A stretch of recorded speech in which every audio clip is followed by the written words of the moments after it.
स्वागत. हास्य सम्राट या कार्यक्रमामध्ये फक्त एकच जण राहिलेला आहे आणि तो कोण आहे? कोण आहे? विदर्भातली मिर्झा एक्सप्रेस म्हणजेच मिर्झा अली बेग साहेब. तर पहा, जग बदलत असते. सास भी कभी बहू असते आणि कणिक भी कभी गहू असते. संस्कृती बदलत असते. लोक म्हणतात संस्कृती बिघडली. मी म्हणत असतो का संस्कृतीत बदल पडला. पहिले संस्कृती सॉलिड होती, आता संस्कृती लिक्विड झाली. पहिले लोक घरी खायचे आणि बाहेर जायचे, आता लोक बाहेर खातात आणि घरी जमवतात. तर त्याचा हा परिणाम झाला. आजकालची पिढी तर इतकी वस्ताद झाली, तुम्हाला सांगतो. मला 2 मुली आहे आणि 1 मुलगा आहे. ज्या अर्थी 2 मुली असून 1 मुलगा आहे, याचा अर्थ मुली मोठ्या आहे आणि मुलगा लहान आहे. हे सांगायचं तर काही कारण नाही, कारण सगळी असाच GR आहे. कारण जवायाच्या लाथा खाऊन आपलं पोट भरत नाही आणि पोराच्या लाथा खाल्ल्याशिवाय कावळा आपल्या पिंडाला स्पर्श करत नाही. आता महापोरग तर जास्तच सरकला आहे, म्हणजे जास्तच हुशार आहे. आमचा मित्र रामदास एक दिवस माझ्या घरी हाफ पॅन्ट घालून आला. मला रामदास अर्धा पॅन्ट विकला का? तो म्हणे नाही रे, म्हणे शनिवार आहे म्हणून हाफ पॅन्ट घालून आलो म्हणे. मी काहीच बोललो नाही तर महापोरग म्हणे काका उद्या आमच्या घरी येऊ नका, उद्या रविवार आहे म्हणे. आजकालचे सिनेमे तर इतके जबरदस्त झाले, काय पाहावं काय नाही. बापानं पोरानं ॲट ए टाईम सिनेमा पहा असे सिनेमे. असे काही सीन असते, कजरा रे बापही नाचून राहिला, पोरगही नाचून राहिला आणि सूनही नाचून राहिली. असाच मी सिनेमा लावून बसलो, पोरग जवळ येऊन बसलं. एक असा सीन आला की मला असं वाटतं की एक तर यानं उठाव नाही तर आपण तरी उठाव. आता पोट्ट्याला असं वाटलं की जमिनीवरून तर याले उठायचं आहे पहिले. मग हाच इथून उठलेला काय वाईट. मग पोरग उठलं नाही म्हणून मी उठलो आणि बैठकीत जाऊन बसलो. म्हटलं हा सीन संपला म्हणजे आपण परत येऊ.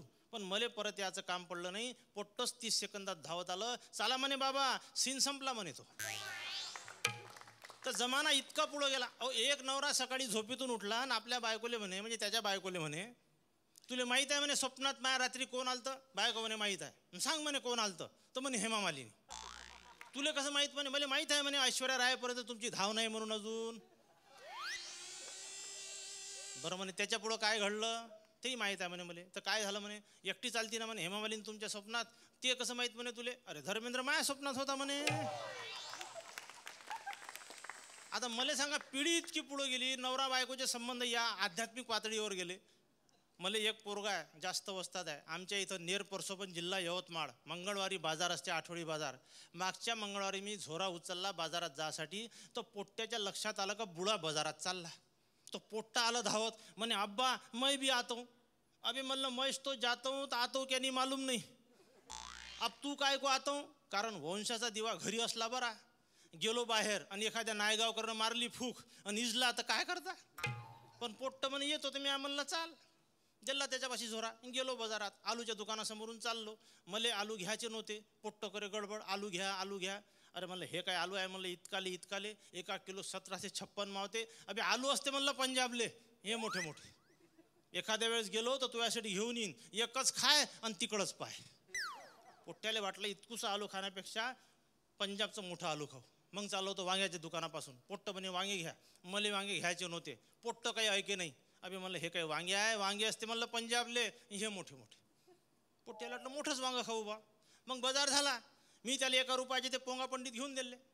पोट्ट ते पोंगा पंडित खात पुढं, मी बाजार घेऊन त्याच्या मागं. जसंच घर जवळ आलं तर पोट्ट 15 रुपये आलं. त्याची माय म्हणे बाबू तू बाप रे? ते का बाप होय का? म्हणे बाप असते म्हणे पंजाबले. तर आजकालची पिढी इतकी पुढं गेली. आजकाल बापाचं महत्त्व किती राहिलं तुम्हाला सांगतो. एका बापाले म्हणजे एका माणसाले 2 पोरं होते. त्याच्यासोबत खेळासाठी त्याने कुत्र्याचं पिलू पोसलं. त्याचं नाव ठेवलं प्याडी. ते पोरं त्या प्याडीसोबत खेळे. एक दिवस पोरं गेले शाळेत.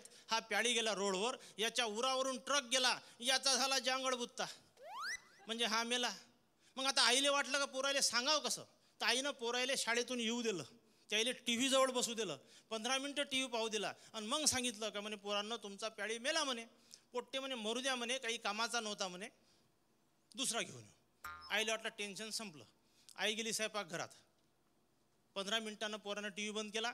स्वयंपाकघरात आले. म्हणे आई आमचा प्याडी कुठं आहे? आई म्हणे ते तर मेला. तर पोट्टे ढोरासारखे जोरजोरानं बोंबलायला लागले. आई म्हणे तुम्ही मगाशी नाही रडले म्हणे. पोरं म्हणे मगाशी आम्ही डॅडी ऐकलं होतं म्हणे.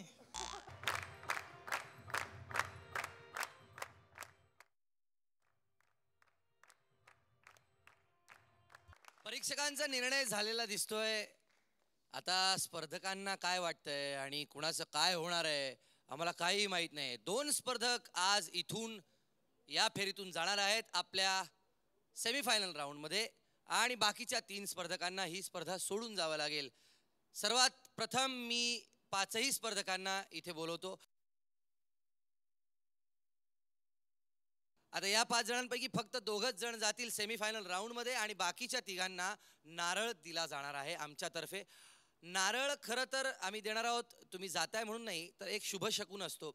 तुमच्या आयुष्यात एक नवीन सुरुवात झालेली आहे असं आम्ही मानतो.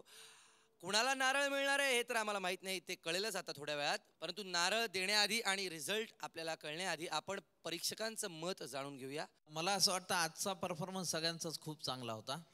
यामध्ये एक सूचना अशी मला करावीशी वाटते, म्हणजे आम्ही दोघांनी त्यावर चर्चा पण केली की सगळ्याच ग्रुपमध्ये सगळेच पार्टिसिपेंट चांगले आहेत किंवा सगळ्याच ग्रुपमध्ये सगळे पार्टिसिपेंट चांगले नाहीत अशी ही वेळ येऊ शकते.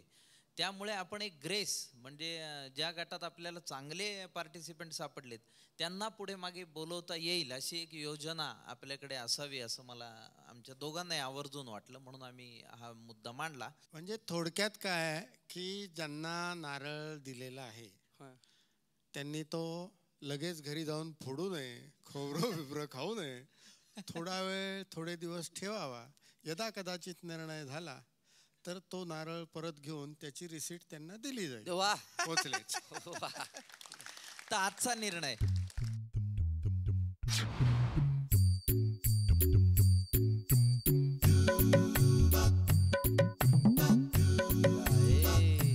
हर्षवर्धन भोसले यांना नारळ मिळालेला आहे. दुसरा नारळ कोणाला मिळणार आहे बरे? आणि सुनील होळकर यांना दुसरा नारळ मिळाला आहे. आणि नारळ मंदार बेग साहेब आणि जोनी रावत साहेब, तुम्ही आमच्या उपांत्य फेरीत पोहोचलेले आहात. तुमचं खूप खूप अभिनंदन.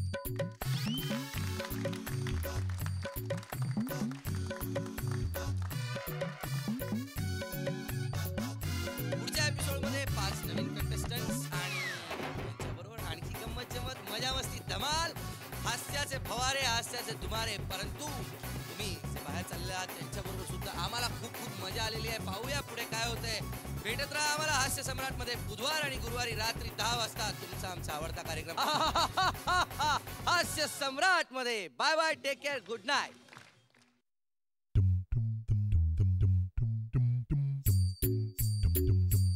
हे विनोदात लोळवून हास्यात घोळवून सुखाचा आणलाय वसा.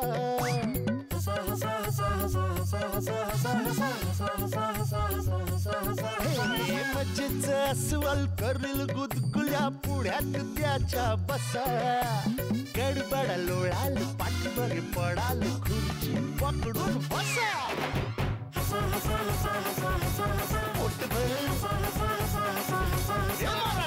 खदा खदा कुदू कुदू किदी किदी हसा. क्लोज अप हास्य सम्राट.